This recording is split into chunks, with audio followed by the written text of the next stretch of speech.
Hey, what's up guys? Today, I'll show you a horror series, Ghoul. Spoiler ahead, watch out and take care.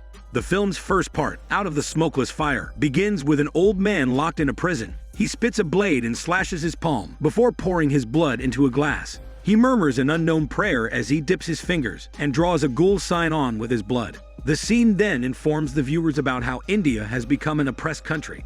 A group of soldiers is at the suspected terrorist safe house searching the premises. Then they hear a noise. The team is alert as a disheveled man in a shawl appears, signaling them to come while claiming everyone is dead. The captain orders the man to raise his hands as they are suspicious, but he walks toward them. As he comes closer, the man removes his shawl, showing a ghoul sign carved into his stomach. They are taken aback, but the captain asks for a guy named Ali. The man points at the back, where the team finds an unconscious man in a chair, while several bloody corpses are on the floor. It's actually Ali the team is looking for, and the captain approaches him closer to check if he's still alive. But Ali suddenly grabs him and whispers something into his ears. The scene flashbacks to 1 month ago when a professor drags his daughter, Nida, back to the academy. Professor informs her about how the militant government forced them to leave their homes and confiscated religious books, articles, and children's books. Nida checks her father's bag and confirms that it contains seditious literature prohibited by the regime. However, Nida defends the government by saying that they only take people who need reconditioning. Their debate is interrupted when a group of guards stops them. Scared, Professor confesses that his lecture notes are also in the bag, which is not in the syllabus. Then, an officer orders Professor to leave the car for inspection, but he refuses. So the officer pulls him out of the vehicle and warns him to confess if he hides anything prohibited by the government. Nida suddenly exits the car and presents her NPS ID, the identification of people training to become an expert in enhanced interrogation. Nida informs them that her father is taking her back to the academy, so the guards free them. Later that night, while asleep, Professor is arrested by the police and taken to the Ministry of National Protection. He demands an explanation from the inspector for his arrest and asks them to call his daughter, claiming that everything has been a misunderstanding. Unbeknownst to Professor, Nida is on the other side of the glass with the colonel. The criminal assures her that her father will be released unharmed, so she signs paperwork, meaning that it's Nida who turns her father into the government. After that, she enters the interrogation room and tells her father to follow the force so he can be released early, but he firmly refuses. Professor reaches for Nida's face, but she stops him before he can and watches as the guards take him away. Fast forward to the present day, Nida wears a band over her eyes for her training. Then an officer informs her that a few essential pieces of information for national security have been discovered while investigating her professor father, so she needs to step out of her training. After Nida arrives at the Advanced Interrogation Center, the colonel tells his subordinates that Nida will be part of the interrogation team. The major suggests they should stop playing games and get more information about Nida as much as possible. However, the colonel points out that Nida's academic background is clear. The major welcomes Nida before showing her around with an officer. They inform her that the center is highly secret, where political dissidents and violent terrorists are held for information and then reconditioned to become a good citizen. All the windows are blacked out, with only one door for entrance and exit. They take Nida underground, where all the prisoners are kept in cells. Nida notices a few prisoners, so the major replies that it's a government rule that they can't keep anyone in custody beyond 3 weeks. Suddenly, 2 officers escort a beaten-up prisoner, a mute boy, to lock in a room. After that, they show Nida the main interrogation room, where they force the prisoners to confess. Nida is taken to the colonel, who explains that she was posted early for the turn-in of her father. He adds that the terrorist leader, Ali, will arrive soon. The colonel shows a cabinet full of interrogation tapes. He adds that since Nida is assigned to interrogate Ali, she must not show any kind of mercy. Nida leaves to start her duty, and the major questions the colonel about trusting Nida, but he's firm with his decision. Later, the colonel is on the phone with his wife, pleading to let him talk to their daughter. However, his wife hangs up the phone, leaving him devastated. Meanwhile, Nida discovers through the computers that Ali has been the mastermind of the most dreadful bomb blast in the history of India. Conversely, the 2 officers almost fight over torturing the mute boy earlier to the extreme, as he might be innocent. However, everyone in that center is guilty of something. Suddenly, the alarms go off as the announcement of Ali arriving is heard. 10 officers are called to be on the welcome team, and Nida will be with 2 officers for the first rotation. Out of nowhere, the major asks one officer if the colonel has drunk again. All the officers stand in the rain as the truck arrives, carrying Ali. As soon as Ali faces the militants, the dogs start to bark uncontrollably but become tamed as he sets a food. Ali's arrival at the center cues the film's second part. The nightmares will begin.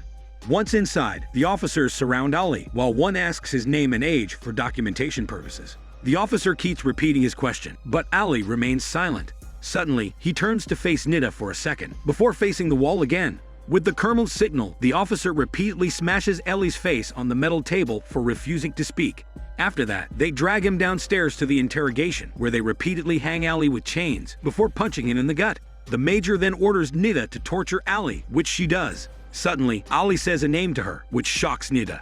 The major repeats her order, but Nida fails. Outside, the colonel announces that they are given 24 hours to make Ali talk. Later that day, Nida dreams about seeing a man in a cell with a bag over his head. Nida removes it and is shocked to find her father, but she's terrified to witness herself shooting him. Suddenly, someone claps. As Nida turns around, she finds Ali, who appears before her, staring at her with his big black eyes, causing Nida to wake up. Wide awake, Nida hears someone by her footbed, and seconds later, her father emerges from the dark and disappears after Nida turns on her lamp. At dinner, the two officers debate again, as both dreams about a woman they killed and her baby. Suddenly, the major sits at Nida's table and asks if she had a nightmare like everyone else. Nida lies while the major shares that nightmares calm her. She asks Nida about what happened in the interrogation room. Nida reluctantly shares that Ali called her a nickname that was only called by her father. The major assures her that Ali must have heard her name elsewhere, but suddenly questions if there's any way he could have known. Nida firmly replies she has no idea. Later, the rest of the team records and supervises the video and audio of the interrogation room as the first patrol removes Ali from a metal chest. They put him in a metal chair, and the two officers torture him. However, it puzzles them that the man, who has been wanted for years, is suddenly on their hands. Still, they will make him speak like others. Suddenly, Ali tells them to hear a baby crying, which becomes louder. He questions the men if it's their idea to threaten and torture them, before raising their weapons at them, referring to the woman and her child they killed. Suddenly, Ali smirks at Nida, before calling her professor's little girl with dark eyes. The camera suddenly stops working, while the two men begin fighting. Meanwhile, Ali's face suddenly appears on the monitor, shocking the officers. One of the men almost stabs his colleague when Nida stops him. However, some officers unlock the room, diverting Nida and causing the other man to be stabbed in the chest. The officers take the stabber out of the room, while the colonel joins Nida. With his remaining strength, the officer tells them they are all guilty. Nida goes to the supervision room. The colonel shares that out of the interrogation techniques over the years, the most effective one is family. He then threatens to bring Ali's family and torture them to make him talk. However, Ali remains emotionless and begins to whisper something. They cannot understand the language, so Nida brings the cleric prisoner, who shares that it's impossible for Ali to speak ancient Aramaic, a dead language. The cleric has been with Ali since childhood, and it terrifies him when Ali says that he needs to make the sinners realize their guilt before eating their flesh.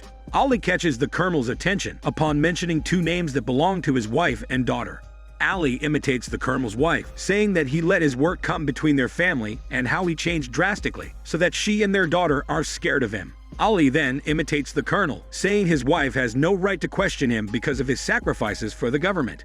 Enraged, the colonel clamps the electrical wires on Ali before turning on the generator, claiming he is a war hero. The colonel doesn't stop, even when foam comes out of Ali's mouth, until the power is cut off. Despite that, Nida hears an officer getting a crash trolley as the colonel checks that Ali no longer has a pulse. However, Nida also hears her father crying as he calls her. So she goes into the interrogation room and demands Ali tell her what he knows about her father. However, Nida realizes it's nonsense as Ali is now dead. She turns around to leave but notices Ali missing. Fear kicks in as she finds him standing in the corner, but her terrified screams echo as Ali turns around, looking like a demon. After stumbling, Nida uses the torch-fire gun to see in the dark as she hears a man groaning in pain. Suddenly, she hears her father blaming her for putting him in that hellhole. Nida increases the heat volume as she sees Ali standing before her, showing his demonic face.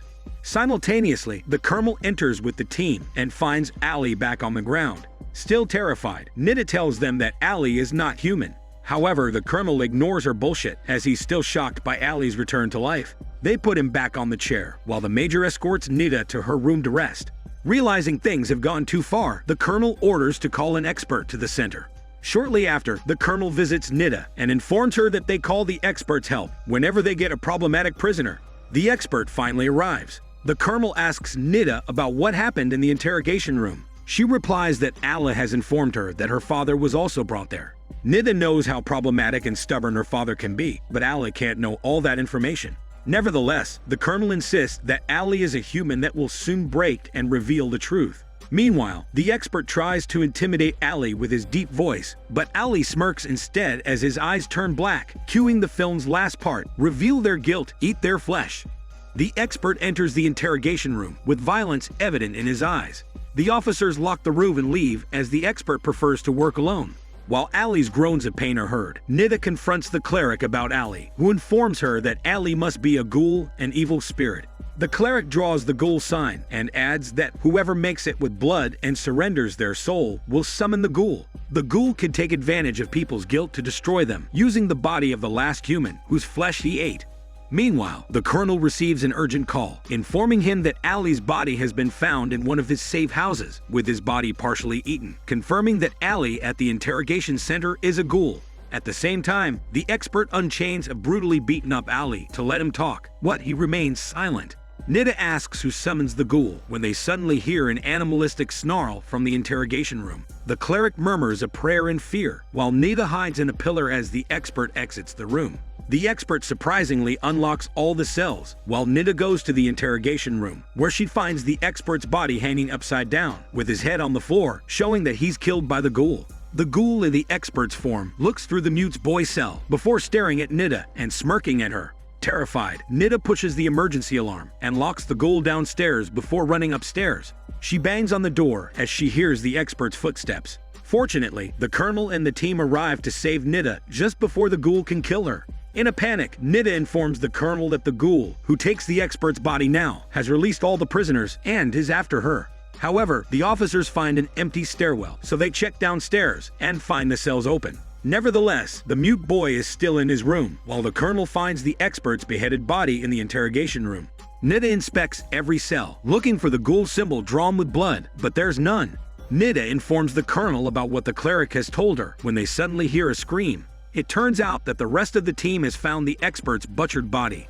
Because of this, the Major snaps and accuses Nida of being Ali's accomplice to avenge her father. Fed up, the Colonel holds the Major at gunpoint, but the Major convinces everyone that the Colonel cannot be trusted anymore because he's an alcoholic. She dismisses the Colonel and is now taking charge of the center. Following that, Nida is thrown into the chamber with the mute boy.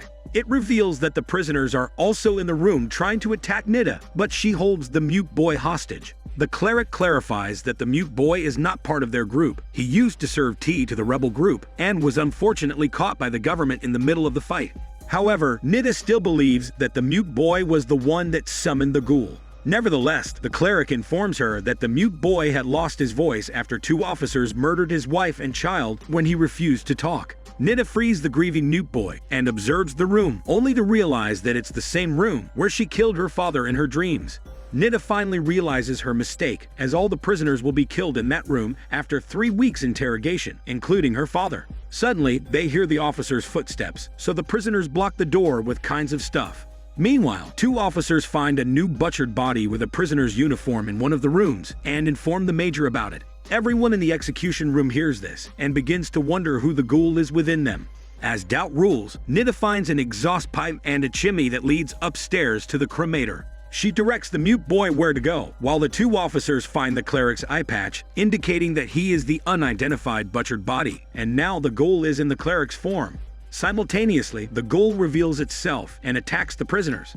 Everyone outside the execution chamber is frozen in their spots as they hear the animalistic snarls and screams of pain of the prisoners. The mute boy helps Nida to get out of the chimney, but the ghoul bites her and drags her heavy body down. Not long after, Nida resurfaces with a wound. Meanwhile, the team enters the execution room, where they find Nida wrapping a bandage around her wound. Nida tells them that the mute boy went upstairs through the cremator, so the Major sends officers upstairs to find him and tortures Nida for being a traitor. Conversely, Nida takes the mute boy to the Colonel's office, hiding behind the couch as they hear an officer enter. He sits on the couch to rest when he feels something weird behind him. He turns around only to find the ghoul who has taken Nida's identity. Back to the real Nida, she bites off the Major's ear and turns the table as the Major has been bent on proving she's a traitor. When cornered, the Major confesses that when Ali was captured once, he repeatedly asked the captain about Nida's whereabouts. Nida realizes she was sent here by them on purpose, so the colonel admits that the Ghoul is summoned here because of her father, so he needs her help to deal with the situation.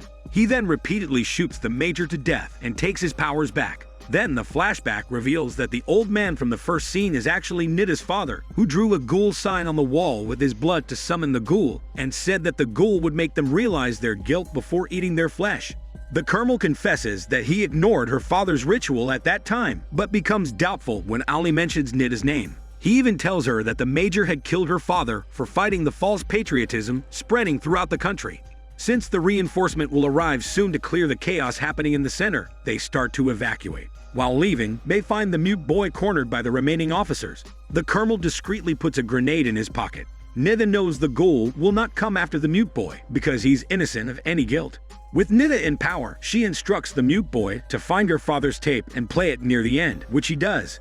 Everyone hears that Professor has summoned the Ghoul because he wants Nida to bear witness for their knowingly committing sin. Also, the colonel was the one that ordered to kill Professor in the execution chamber rather than the Major. In anger, Nida loudly tells the Ghoul that she has learned her lesson and wants to help him finish his task. She then shoots the lights, making it pitch dark. Just then, the Ghoul reveals itself by attacking the officers, so Nida breaks the window and leaves the room with the mute boy. The Ghoul approaches the colonel, who uses his grenade in hopes of killing the demon.